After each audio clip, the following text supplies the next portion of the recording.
السلام علیکم ورحمۃ اللہ وبرکاتہ. نحمده ونصلي على رسوله الكريم اما بعد فاعوذ باللہ من الشیطان الرجیم بسم اللہ الرحمن الرحیم رب اشرح لي صدری ويسر لي امری واحلل عقدۃ من لسانی یفقهوا قولی.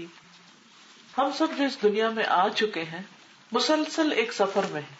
یہ پوری زندگی ایک سفر ہے. ہر روز ہم ایک مرحلہ طے کر جاتے ہیں اور اگلے پہ چلے جاتے ہیں.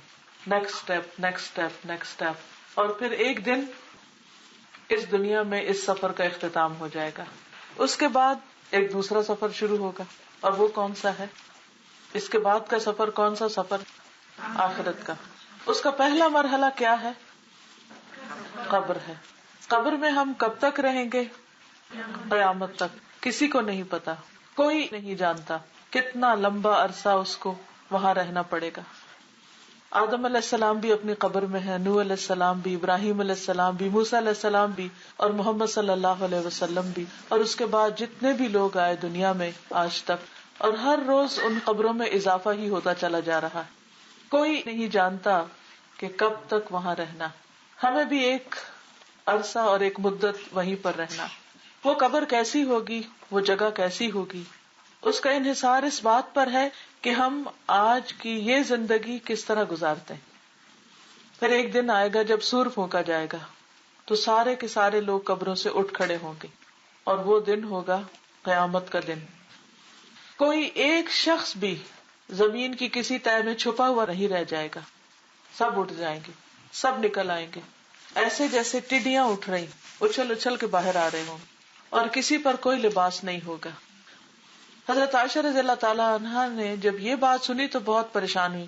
کہنے لگے اللہ کے رسول صلی اللہ علیہ وسلم، ہمارے جسم پر لباس نہیں ہوگا اور لوگ ایک دوسرے کو دیکھیں گے نہیں. آپ نے فرمایا عائشہ ہوش کس کو ہوگی، کون کس کو دیکھ سکے گا. سب کے سب لوگ حشر کے میدان میں اکٹھے ہوں گے، اور وہ قیامت کا دن دنیا کے 50,000 سالوں کے برابر، بہت لمبا دن. اور سب لوگ یہ چاہیں گے کہ کسی طرح حساب شروع ہو اور ہم اپنے انجام کو پہنچے. لیکن ابھی تو سفر شروع ہوا ہے. وہاں بھی لوگ اپنے اپنے اعمال کے مطابق اٹھائے جائیں گے. کچھ لوگ ایسے ہوں گے جو بہت اچھے حال میں ہوں گے. یہ وہ لوگ ہوں گے جنہوں نے اپنی دنیا کی زندگی میں اپنے رب کو راضی کیا. کچھ لوگ ایسے ہوں گے جو چیونٹیوں کی شکل میں ہوں گے. یہ وہ لوگ ہوں گے جو دنیا میں تکبر کرتے تھے. کچھ لوگوں کے چہرے سیاہ ہوں گے، کچھ لوگ مطمئن ہوں گے. کچھ لوگ اپنے اوپر امانتیں اٹھائے ہوئے ہوں گے. کسی کے سر پہ بکری اور کسی کے اوپر بھینس اور کسی کے اوپر کپڑا اور کسی کے اوپر کوئی اور چیز. یہ وہ چیز نہیں ہوگی جو لوگوں نے چرائی ہوگی، وہ ان کو ذلیل کر رہی ہوگی. لوگ اس قدر پریشان ہوں گے، پسینے میں ڈوبے ہوئے ہوں گے اپنے اپنے گناہوں کے مطابق، اور یہ چاہیں گے کہ ان کا حساب قائم ہو. تو مل کر وہ حضرت آدم کے پاس جائیں گے اور کہیں گے کہ آپ اللہ تعالیٰ سے درخواست کریں کہ حساب قائم ہو. حضرت آدم کہیں گے کہ میں نے اپنے رب کی ایک بات نہیں مانی تھی، میں رب سے یہ سفارش نہیں کر سکتا، تم نوح علیہ السلام کے پاس جاؤ. وہ بھی اسی طرح ایک بات کریں گے اور پھر ابراہیم علیہ السلام کے پاس بھیجیں گے، اور پھر وہاں سے موسیٰ علیہ السلام اور عیسیٰ علیہ السلام کے پاس سے ہوتے ہوئے لوگ رسول اللہ صلی اللہ علیہ وسلم کے پاس آئیں گے. اور وہاں آپ صلی اللہ علیہ وسلم اللہ سبحانہ و تعالیٰ کی حمد و ثنا کریں گے، ایسی حمد و ثنا جو اس سے پہلے کبھی نہ کی ہوگی. پھر آپ اٹھ کھڑے ہوں گے اور اللہ کے حضور سجدے میں گر پڑیں گے. پھر اللہ سبحانہ و تعالیٰ آپ سے راضی ہوں گے اور فرمائیں گے کہ مانگے آپ کو دیا جائے گا.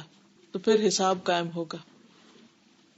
کافروں کا حساب ساری دنیا کے سامنے ہو جائے گا اور ان کو ذلیل و رسوا کر کے سیدھا جہنم میں پھینک دیا جائے گا.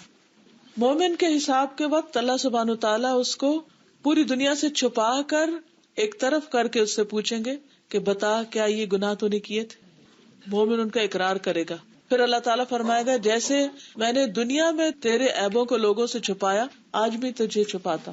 اور جس کا چاہیں گے حساب لے بھی لیں گے اور اس کی پکڑ بھی ہو جائے گی، اور جس کو چاہیں گے معاف کر دیں گے. یعذب من یشاء ویغفر لمن یشاء. جس کو چاہیں گے عذاب دیں گے اور جس کو چاہیں گے معاف کر دیں گے. پھر اس کے بعد اگلے مرحلے پر لوگوں کے نامہ اعمال تولے جائیں گے. لوگوں کو اپنی نیکیوں اور برائیوں کا خود پتہ چل جائے گا. پھر اس کے بعد لوگ آگے بڑھیں گے اور حوض کوثر آئے گا. نبی صلی اللہ علیہ وسلم کے ہاتھوں پانی پیئیں گے. کچھ ایسے لوگ ہوں گے جو روک دیے جائیں گے، آپ تک نہیں آنے دیے جائیں گے. اور کچھ ایسے خوش قسمت ہوں گے کہ جو ایک دفعہ اس حوض سے پانی پیئیں گے تو پورا قیامت کا عرصہ پھر دوبارہ پیاسے نہیں ہوں گے. آپ میں سے کسی کو پتا ہے کہ حوض کا منظر کیا ہے یا حوض کیسا ہوگا؟ اس کا پانی کیسا ہے؟ شہد سے زیادہ میٹھا، دودھ سے زیادہ سفید اور برف سے زیادہ ٹھنڈا. ذرا آپ سوچئے، اتنا ٹھنڈا، اتنا میٹھا اور اتنا سفید کیا بن جائے گا؟ ایسے جیسے ملک شیک ہوتا ہے نا. کسی سخت گرمی کے دن کو یاد کریں کہ آپ کو آئس کریم کھانے کو مل جائے اس دن، کیا ہی مزہ آئے. اور اس حوض کے اوپر جو برتن ہوں گے یا کپس ہوں گے وہ آسمان کے ستاروں کی طرح چمکتے ہوں گے، آؤٹ آف دس ورلڈ جسے ہم کہتے ہیں نا. اور نبی صلی اللہ علیہ وسلم اپنے ہاتھ سے اپنی امت کو پانی دیں گے. لیکن کچھ بد نصیب روک دیے جائیں گے. یہ وہ لوگ ہوں گے جو دنیا میں بدعات کرتے تھے. آپ صلی اللہ علیہ وسلم فرمائیں گے کہ یہ میری امت کے لوگ ہیں، کیونکہ وہ نمازیں پڑھتے تھے، وہ روزے رکھتے تھے، وہ سارے کام کرتے تھے، لیکن اس کے ساتھ ساتھ کچھ ایسے کام کرتے تھے جو آپ صلی اللہ علیہ وسلم نے نہیں کیے تھے، خود سے خود دین میں ایجاد کر لیے. تو جب ان کو روکا جائے گا تو آپ کو بتایا جائے گا کہ آپ کو نہیں معلوم آپ کے بعد انہوں نے دین میں کیسے کیسے نئے کام شروع کر دیے. اب مثال کے طور پر آپ دیکھیں کہ مرنے کے موقع پر لوگ کئی قسم کی بدعات کرتے ہیں جن کی اصل کوئی دین میں نہیں. اب یہ جو برسی 40واں ہے، یہ دین میں تو اس کا کوئی تصور نہیں. نبی صلی اللہ علیہ وسلم نے نہ کسی کی برسی کی، نہ 40واں کیا، اور نہ اس ایک خاص دن کو مخصوص کر کے کوئی صدقہ خیرات کی. میت کی طرف سے کبھی بھی آپ صدقہ کر سکتے ہیں. بہرحال پھر اس کے بعد اگلا مرحلہ ہوگا پل صراط. حوض پل صراط سے پہلے ہے. پل صراط جو ہے یہ بال سے زیادہ باریک، تلوار سے زیادہ تیز، اور یہ جہنم کے اوپر لگایا گیا ہوگا. امیجن کرے کسی بڑے پل کو جو کسی دریا کے اوپر یا نہر کے اوپر لگایا گیا ہو، اور یہ اتنا باریک ہوگا کہ نظر بھی مشکل سے آئے گا. اس کے اوپر بڑے بڑے کانٹے بھی لگے ہوئے ہوں گے جو ان لوگوں کو جو گناہگار ہوں گے ان کو پکڑ کے وہاں سے جہنم میں پھینک دیں گے. اب آپ کہیں گے کہ گناہگار یہاں تک کیسے پہنچ گئے؟ کفار تو پہلے ہی جہنم میں پھینک دیے گئے، لیکن جو منافق اور مومن ہیں وہ یہاں تک آ جائیں گے. بدعت کرنے والے بھی یہیں سے گزریں گے، یعنی حساب ایمان والوں کا رہ جائے گا، باقیوں کا نہیں ہے. باقی تو اپنے انجام کو پہنچ گئے. ادھر پہنچ کر ہر ایک کے پاس صرف اپنی روشنی ہوگی، کوئی کسی کی روشنی نہیں لے سکے گا. کسی کی روشنی دور دور تک جاری ہوگی، نہیں بہت زیادہ روشنی ہوگی کسی کے پاس، اور کسی کے پاس بالکل تھوڑی سی روشنی. تو منافق مومنوں سے کہیں گے کہ ہمیں بھی اپنی روشنی میں سے کچھ دے دو. ارجعوا وراءکم فالتمسوا نورا، پیچھے جاؤ اور اپنا نور تلاش کرو. پھر اس کے بعد امانت اور رشتہ داری، صلہ رحمی، یہ پل صراط کے اوپر ہوں گے. جو لوگ امانت میں خیانت کرتے ہیں وہ بھی گرا دیے جائیں گے اس میں، اور جو رشتے کاٹتے ہیں یعنی خون کے رشتے، ان سے بول چال بند ہے، ان سے سلام دعا ختم ہے، ان سے تعلق ختم ہے، تو وہ بھی وہاں پکڑ لیں گے، آگے نہیں جانے دیں گے. کچھ لوگ آنکھ جھپکنے کی دیر گزر جائیں گے، جتنی دیر میں آپ ایک دفعہ ایسے بلنک کریں اتنی دیر میں پل پار کر جائیں گے.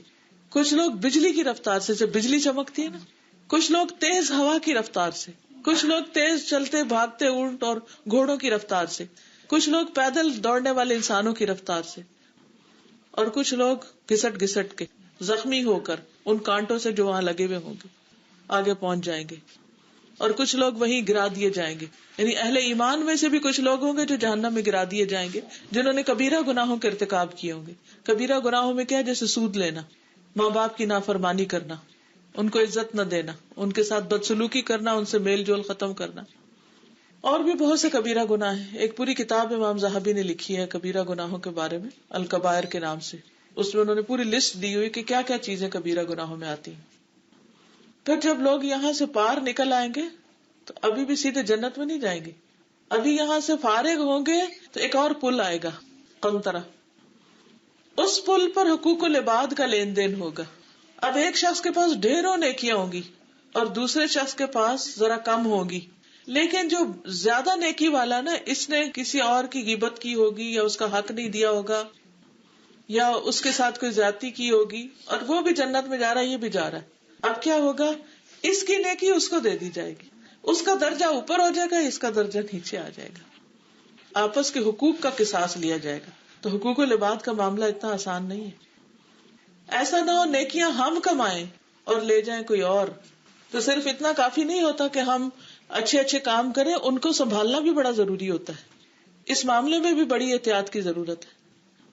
پھر جب پل پار کریں گے تو پھر آگے جنت کی 120 لائنیں ہوں گی اور اس میں 80 لائنیں امت محمد صلی اللہ علیہ وسلم کی ہوں گی. یعنی سب سے زیادہ تعداد ہماری ہوگی، مسلمانوں کی ہوگی. پھر جنت کا دروازہ اس وقت تک نہیں کھولا جائے گا جب تک نبی صلی اللہ علیہ وسلم نہ پہنچے. جب آپ دروازہ کھٹکھٹائیں گے پھر اس کے بعد دروازہ کھولا جائے گا، پھر سب اندر داخل ہوں گے، بھیڑ لگی ہوئی ہوگی. لیکن اس کے باوجود جنت میں بہت جگہ ہوگی ابھی، تو اللہ تعالیٰ ایک نئی مخلوق پیدا کریں گے، ان کو جنت میں بسائیں گے، کیونکہ انسانوں کی اکثریت جہنم میں چلی گئی. آدم کی اولاد میں سے ہر 1000 میں سے 999 جہنم میں، ایک خوش قسمت جنت میں. آسان سفر نہیں ہے، جنت بڑی مہنگی جگہ ہے. خوش قسمت لوگ جنت میں پہنچ جائیں گے تو پھر ان کو نہلایا جائے گا، پھر خوشبو کی ہوا چلائی جائے گی، یعنی ان کو معطر کیا جائے گا، پھر ان کو ناشتہ دیا جائے گا، پھر وہ اپنے گھروں میں پہنچیں گے اور ان کے گھر ایسے ہوں گے جو ان کو لگتا ہوگا جیسے ہاں یہ تو ہم پہلے سے جانتے. عرفھا لہم کا لفظ آتا ہے قرآن مجید. پھر متقی لوگ جو ہیں ان کے مقام زیادہ بلند ہوں گے. جنت کے 100 درجے، کوئی اوپر والے درجے میں، کوئی نیچے والے درجے میں. پھر کچھ لوگ محمد صلی اللہ علیہ وسلم کی شفاعت سے جہنم سے نکالے جائیں گے، ان کو بھی پل پر لا کر، کنترا پر لا کر ان کو نہلایا دلایا جائے گا، پھر اندر ڈالا جائے گا. ان کے جسموں پہ جلنے کے نشان نظر آ رہے ہوں گے. تو جنت والے ان کو کہیں گے یہ جہنمیون ہے، یہ وہ لوگ ہیں جو جہنم سے ہو کے پہنچے. پھر اس کے بعد جو اللہ کے مقرب بندے ہوں گے اللہ تعالیٰ ان کو اپنا دیدار کروائیں گے، وہ اللہ کا چہرہ دیکھیں گے. یہ جیسے یہاں آ رہا نا تبارک اسم ربک ذو الجلال والاکرام بھی آتا ہے، اور دوسری جگہ آتا ہے وَيَبْقَى وَجْهُ رَبِّكَ ذُو الْجَلَالِ وَالْإِكْرَامِ. جب اللہ تعالیٰ کا چہرہ دیکھیں گے تو انہیں دنیا کی ہر چیز بھول جائے گی، جنت کی ہر چیز بھول جائے گی، اور ان کے چہرے اور زیادہ چمک اٹھیں گے. یعنی صرف اللہ سبحانہ وتعالیٰ کے دیدار سے ان کے چہرے برونق ہو جائیں گے، اور پھر بالآخر ہمیشہ ہمیشہ کے لیے وہ جنت میں رہیں گے. موت کو لا کر جنت اور جہنم کے بیچ میں ذبح کر دیا جائے گا اور اعلان کر دیا جائے گا کہ اے جہنمیوں اب تم ہمیشہ یہاں رہو گے، اور اے جنتیوں تم ہمیشہ یہاں رہو گے. پھر اصل زندگی شروع ہوگی، eternal life for ever and ever and ever. وہ ہے گھر، یہاں ٹرانزٹ میں ہے، یہاں صرف عمل کرنے کے لیے آئے، یہاں کمائی کرنے کے لیے آئے، رہنے کی جگہ وہ ہے. لیکن ہم میں سے ہر شخص دنیا میں جنت کی تلاش میں ہے. وہ سمجھتا ہے کہ زیادہ سے زیادہ نعمتیں چیزیں اکٹھی کر کے یہاں ہم جنت بنا لیں، لیکن یہاں جنت نہیں ہے. جنت اللہ نے آخرت میں رکھی، اور اس جنت کی تلاش میں وہ آخرت کی جنت کو بھول جاتا ہے اور اپنی ساری انرجیز اور اپنا سارا کچھ دنیا کمانے کے پیچھے اس طرح لگا دیتا ہے، دنیا کے پیچھے بھاگنے میں اس طرح کھپا دیتا ہے کہ ایک دن دنیا سے اسی حال میں رخصت ہو جاتا ہے. اور جس اولاد اور جن چیزوں کے لیے اس نے یہ ساری محنت کی ہوتی ہے وہ اس سے ہمیشہ کے لیے جدا ہو جاتی ہے، ہمیشہ کی جدائیاں پڑ جاتی، کیونکہ زندگی اللہ کی نافرمانی میں گزری. الاخلاء یومئذ بعضهم لبعض عدو الا المتقون. متقی لوگوں کے سوا سب لوگ ایک دوسرے کے دشمن بن جائیں گے، کوئی کسی کو نہیں پوچھے گا، ایک دوسرے سے بھاگیں گے. تو اس لیے بے حد ضروری ہے کہ ہم سب یہ سفر جس میں ہم پڑ چکے ہیں اس سفر کو سوچ سمجھ کے گزارے، تاکہ جب منزل پہ پہنچے تو خوش ہو جائے. اللہ تعالیٰ سے دعا ہے کہ ہمارا یہ سفر بہت عمدہ کر دے اور ہمارا انجام بہت اچھا کر دے. اللہ تعالیٰ آپ سب کو بہترین جزائے خیر دے جو رات کے اس وقت میں یہاں پر آئے گھر بار کو چھوڑ کر اور ہمارے ساتھ وقت گزارا. اللہ تعالیٰ ہم سب کا آنا بیٹھنا پڑھنا سیکھنا قبول کرے، واقعی ہمیں ہمارے نفس کے شر سے بچائے اور ہمیں اپنی رضا کے کاموں کی توفیق عطا فرمائے. وآخر دعوانا الحمدللہ رب العالمین. السلام علیکم. ایک کوشچن، ہمارے بچے جو پیدا ہوئے ڈسیبل تھے، معذور تھے، ان کا حساب کیسے ہوگا؟ ان کا حساب نہیں ہوگا، نہیں ہوگا، بالکل نہیں ہوگا. ان کا بھی نہیں ہوگا. اور جو بڑا ہو کر جیسے کسی کی آنکھیں چلی جاتی ہیں اور ڈسیبل ہو گیا تو اللہ تعالیٰ نے اس کے لیے بھی جنت لکھ دی ہے، بس شرط ہے کہ صبر کریں. آپ نے ابھی کہا نا کہ قیامت کے دن 120 لائنیں ہوں گی، اس میں سے 80 جو ہے وہ محمد صلی اللہ علیہ صلی اللہ علیہ وسلم کی امت سے ہوں گی، تو باقی 40 جو ہے کیا وہ دوسرے انبیاء دوسری امتوں میں سے ہوں. دوسری امت سے. اس کا مطلب ہے کہ عیسائی یا یہودی ہے ان میں سے ایسے لوگ ہیں جو جنت میں جائیں گے. یہ نہیں ہے عیسائی اور یہودی، یہ ہے کہ جو حضرت عیسیٰ علیہ السلام کے ماننے والے صحیح دین پر تھے، جو موسیٰ علیہ السلام کے ماننے والے، جو نوح علیہ السلام کے ماننے والے، جو پیغمبروں کے صحیح فالوورز تھے. سورہ بقرہ اور سورہ آل عمران پڑھنے کو کہتے ہیں کہ قیامت والے دن وہ چھتریاں ہوں گی. چھتریاں ہوں. تو یہ کہ سورج اس دن ہوگا تو پھر یہ ایمان سورج کی جو روشنی پھر یہ تھوڑا سا نہیں، وہ تو پل صراط پر اندھیرا ہوگا نا. پہلے تو سورج ہوگا، پھر پل صراط پہ جب پہنچے گے وہاں اندھیرا ہوگا، وہاں ہر شخص کی اپنی روشنی رہ جائے گی. اور تو نہیں کوئی کوشچن؟ دنیا ختم ہو جائے گی تو اس وقت تو کچھ بھی نہیں ہوگا نا، اسی لیے تو روشنی چاہیے ہوگی. حشر کے میدان میں سورج سوا نیزے پر ہوگا، بہت قریب ہوگا. اس وقت روشنی ہوگی. جب آگے گزر جائیں گے، پل صراط پہ جائیں گے، پھر اندھیرا ہوگا. اور ہر شخص کے ویسے بھی اپنے اپنے اعمال کے مطابق اس سے معاملہ کیا جائے گا. یہ مختصر سا جسٹ میں نے آپ کو دیا، اس میں بہت ڈیٹیلز ہیں ہر مرحلے کی. اس پر میں نے ریسنٹلی ایک لیکچر بھی دیا ہے حدیث کی روشنی میں، تو نیٹ پر اویلیبل ہوگا، آپ اس کو سن سکتے ہیں. میں نے کسی سے سنا کہ وہ کہہ رہے تھے کہ جیسے نان مسلم ہے نا، جو مطلب کافر یا جو بھی آپ ان کو کہیں، کہ ہم سوچتے ہیں کہ جو نان مسلم ہے وہ جہنم میں جائیں گے. کئی لوگوں تک پیغام پہنچا اور وہ مانے نہیں، کئی لوگوں تک پیغام پہنچا ہی نہیں. ان کا معاملہ تو اللہ کے ساتھ ہے نا. ہمیں تو اپنی فکر کرنی ہے، اور ہماری ذمہ داری کیا ہے اس کو پورا کرنا ہے کہ جن تک نہیں پہنچا ان تک پہنچا دیں. خالدین فیہا ہمیشہ رہیں گے. کچھ آیتوں کی ٹرانسلیشن ہوتی ہے بہت دیر تک. تو کوئی حدیث ہے جہاں مطلب ویری سیز دا ایک وقت آئے گا جہنم میں کوئی بھی نہیں رہے گا؟ ایسا کچھ بھی نہیں. ایسا بھی ہے کہ جہنم ایک ٹائم میں ختم کر دیا جائے گا. صرف خالدین فیہا ہی آتا ہے. ربیع الاول کے اوپر کچھ روشنی ڈالتی. ربیع الاول میں نبی صلی اللہ علیہ وسلم پیدا ہوئے تھے. اس کے علاوہ کسی کام کی کوئی فضیلت نہیں بتائی گئی.